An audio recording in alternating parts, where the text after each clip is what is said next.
How to read a novel. The fundamental elements of novels, narrative styles, storytelling techniques, and the author's creative methodology help us better understand and appreciate the beauty of fiction. Among all literary genres, novels generate the most controversy and heated discussions. They're like a garden, lush with vegetation, but of varying quality. Some masterpieces might not reveal their value at first glance, while less worthy works might waste your time and energy without reward. If you're not a professional literary scholar, you need a guide to help you navigate through this garden of novels. This book serves exactly that purpose. The author, Thomas Foster, is a professor at the University of Michigan, specializing in 20th century British, Irish, and American literature. Beyond his academic focus, he's published many literary reading guides for general readers, offering both entertaining and practical introductions for beginners. These include How to Read a Novel and its companion piece, How to Read Literature. Nicholas Basbanes, the renowned American book collector and best-selling author, compares Foster to a modern-day Virgil. For those familiar with Dante's Divine Comedy, Virgil was the great Roman poet whose spirit guided Dante through hell, purgatory, and paradise. In How to Read a Novel, Professor Foster explores over 200 novels with us, helping us discover their beauty. To enhance our reading experience, Foster has developed 22 rules based on academic standards. These 22 rules fall into several categories. 1. Basic elements of novels, including openings, settings, and characters. 2. Narrative styles and storytelling techniques. 3. The author's creative methodology. Regarding openings, a good beginning is half the battle. Many novel openings have left indelible marks in literary history. Take Gabriel Garcia Marquez's 100 Years of Solitude. Many years later, as he faced the firing squad, Colonel Aureliano Buendia was to remember that distant afternoon when his father took him to discover ice. These few words reveal everything we need to know about the book. It tells us about the Buendia family saga. The firing squad suggests a turbulent era, and the magical element isn't conveyed through the noun ice, but through the verb discover. The first page, paragraph, or even sentence of a novel can provide everything we need to know about reading it. At most, the first page can convey 18 different elements, including style, tone, mood, theme, rhythm, and character. Most often, it reveals 7 or 8 of these elements, which is still plenty of information. We all know that novels are fictional art, but they need to make readers believe everything is real. After the opening, we must address how to make readers believe. Even if a story takes place in a fictional space, this fictional space must appear authentic. German Pulitzer Prize-winning poet Marianne Moore has a line about poetry writing that fits perfectly here. In imaginary gardens, there are real toads. In other words, while the setting in a work of fiction may not be a real place, it must feel real. Even when novelists use real locations as templates, they process and modify them. Moreover, these settings can't possibly include every town and street that exists in reality. The Paris depicted in Flaubert's Sentimental Education and the Dublin mentioned in Joyce's Ulysses are quite different from the real Paris and Dublin. The stories that occur in fictional places must maintain internal logical truth. Simply put, the story must take place in an appropriate space. In C.S. Lewis's novel, The Lion, the Witch, and the Wardrobe, which became the popular fantasy film The Chronicles of Narnia, when the children secretly enter another world, Narnia, through the wardrobe, they enter the author's imaginary world. So it's not surprising to find witches, talking lions, and centaurs there. However, these magical creatures must still conform to the logic and rules of the imaginary world of Narnia. The core of storytelling is creating vivid characters, making them particularly important. Successfully crafted, vibrant characters make us care about their fates as if they were real friends. Let's go back to 1841, when Dickens's serialized work, The Old Curiosity Shop, was updated, and soon the streets were filled with readers crying. The big question people had been asking in the streets, living rooms, and kitchens, did Little Nell die? Was finally answered. Little Nell was just a character in The Old Curiosity Shop. She never existed in reality. Yet, thousands of readers were heartbroken over her death in the story. That's the magic of fiction. These authors create fictional characters that we deeply care about. Stories have both good and bad characters, and Little Nell was harmed by villains. In Dickens's era, stories typically revolved around good people, with villains merely inserted into the narrative. However, from the 20th century, truly evil protagonists began to appear. Nabokov's Lolita introduced us to Humbert, a pedophile. Bad protagonists emerged, but we still find ourselves fascinated by their charisma. We won't become such criminals, but through novels, we can understand why these villains exist. Novels bring us vivid characters, but the distance between novel and reader prevents us from becoming the villains within them. Now we should enter this fictional world. Who's telling us the story? Don't say it's the author. They're just the puppet master behind the scenes. The one leading us step by step through the story is a character in the novel, possibly the main character or a secondary one. This is the question of narrative perspective. The author summarized several types of narration: third-person omniscient, third-person limited, third-person objective, second-person, first-person major character, first-person minor character, and stream of consciousness. Let me explain. Third-person omniscient narration is the so-called God's eye view. The narrator is all-knowing and all-powerful, aware of everyone's thoughts and actions. This was the standard approach in Victorian novels. In third-person limited narration, the narrator typically represents the voice of one character in the story, going where they go, seeing what they see, recording their thoughts.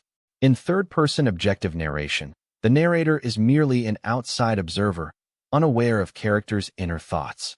Second-person narration is rare, a precious species. First-person major character narration is self-explanatory. The main character tells the story in their own voice, which is quite common, like David Copperfield. First-person minor character narration means a supporting character tells the protagonist's story. Who comes to mind first? I immediately think of Dr. Watson in the Sherlock Holmes series. Let's discuss stream of consciousness. Why emphasize this technique?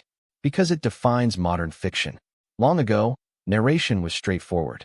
Regardless of which perspective you used, you simply needed to tell us what characters did and said. If necessary, you might include their thoughts, like, "This is easy," thought Bridge as she strolled along the pier. Around 1910, stream of consciousness emerged. Writers acknowledged they couldn't literally enter others' minds, so they developed techniques to create the illusion of consciousness. In this style, the narrator disappears, leaving only thoughts. Virginia Woolf's masterpiece, To the Lighthouse, extensively uses stream of consciousness to portray people's inner thoughts. Now, let's move from narrative perspective to narrative voice. Think of narrators as cats. Narrative perspective is about whether the cat watches the world from the mountaintop or the valley, while narrative voice tells us what kind of cat it is. An author's choice of narrator is strategic. The narrator's content and delivery method shape the entire story. This choice is crucial. Can you imagine Huckleberry Finn not narrated by Huck himself? Or Pride and Prejudice, without its witty, playful narrator? Would Sherlock Holmes's cases be as captivating if told by Holmes himself?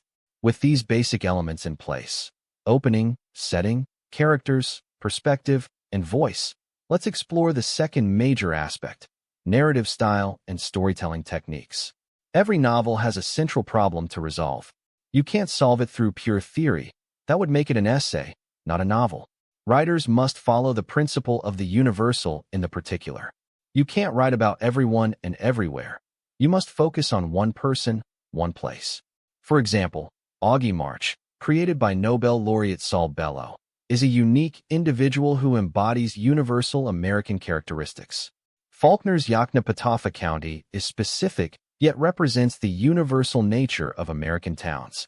Character development isn't limited to actions and dialogue. It can revolve around objects.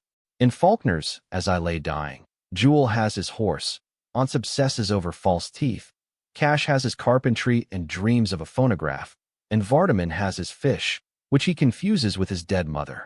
Among all Faulkner's novels, the characters in As I Lay Dying are most distinctive, enhanced by these external objects. Simple items associated with specific characters often reveal their personality traits. External objects and actions frequently connect to characters' deepest desires, which are essential to understanding them. Take the green light at the end of Daisy Buchanan's dock in The Great Gatsby. This object plays a crucial role, captivating Gatsby and dominating Nick Carraway's final narrative. It represents Gatsby's misguided goals, self-deception, capacity for hope, and beliefs. Characters and stories are crafted through careful word choice. A writer's vocabulary selection determines style, tone, and emotion while adding depth to characters. Nabokov was a linguistic genius. As a Russian immigrant, he masterfully captured the nuances of 1950s American teenage slang. In his novel Nin, the protagonist, an unfortunate immigrant professor, encounters various locals, con artists, sycophants, and ambitious types. His manner of speaking differs with each interaction. Sentence length and structure should be determined by the novel itself. Faulkner's Go Down, Moses contains particularly passionate long sentences. It seems like an endless internal monologue. This reflects Ike's state of mind after discovering an ugly truth. His grandfather had a child with a slave and later committed incest with that child. Racial issues intertwined with this crumbling plantation family. The chaotic sentences mirror Ike's troubled thoughts. Which is better, Faulkner's complex sentences or Hemingway's short ones? There's no definitive answer. What matters most is that these sentences embody the author's style and fulfill their purpose in the novel. Let's discuss novelists' writing techniques and how they create their works. The author tells us that novel writing ability isn't innate. As they famously said, novels don't grow in gardens. They're man-made creations. Writing requires reading numerous novels to gain the necessary skills. The author describes this as the crowded desk principle. When a novelist sits down to write, thousands of other writers are metaphorically in the room with them. This means the world is full of novels, and your mind should be too. Most writers draw inspiration from other narratives, putting new wine in old bottles. The old bottle represents existing narratives, while the new wine relates to personal experience. Take J.M. Coetzee's Foe as an example. He introduced a female perspective into Robinson Crusoe, one of English literature's most famous male narratives. Friday, Crusoe's native helper, becomes an African with his tongue cut out. The adventure tale transforms into a meditation on race, gender, and colonialism's consequences. Like Foe, every novel grows from other novels. You might ask if this means all works are derivative? To some extent, yes. Writers can't avoid being influenced by other works, books they've read, stories they've heard, movies they've watched. Theme is unavoidable in novel writing. What's most important for a novel? Its ideas or the novel itself? If the novel is poorly written, even the best theme won't save it. For creators, writing an engaging novel comes first. A good novel must first captivate us with its story before conveying its ideas. How should we present the story and theme? While we're most comfortable with chronological storytelling, other approaches exist, we just tend to overlook them. Regardless of sequence, never ignore narrative logic. The best way to organize a novel is to make it feel natural and reasonable. This is a universal rule. Take Homer's Iliad. It tells its story straightforwardly. From Achilles' angry withdrawal from battle to Hector's death, everything follows logically, with cause and effect. However, since the 1950s, nonlinear narratives have become trendy. The Time Traveler's Wife features Henry de Tamble, who suffers from chronodisplacement, jumping through time non-sequentially, yet the story maintains its narrative logic. Finally, regarding endings, the author notes that the degree of resolution correlates with how much writers want to please their readers. 19th-century novelists were more eager to please than later writers. Modern novels often have ambiguous endings, leaving more to readers' imagination. When Updike has Rabbit Angstrom running at the end of Rabbit, Run, where is he running to and from? When Nabokov's Nin is driven from town, where will he go? What caused Quentin's madness at the end of Absalom, Absalom? Faulkner doesn't tell us. For novelists, their mission ends when they finish writing, but the novel's journey is just beginning. This is what truly determines the novel's significance. The author provides reading guidelines on how to approach a novel. Readers can choose characters they identify with and experience different roles and perspectives within a few hours. While we don't need to become Aureliano Buendia from 100 Years of Solitude or Tess from Tess of the D'Urberville in real life, we can whenever we choose to. In The Spirit and Life of Man, a young girl survives when her airplane explodes mid-air, and from her position in the tale section, she embarks on a remarkable fairy tale journey, filled with both joy and heartbreak.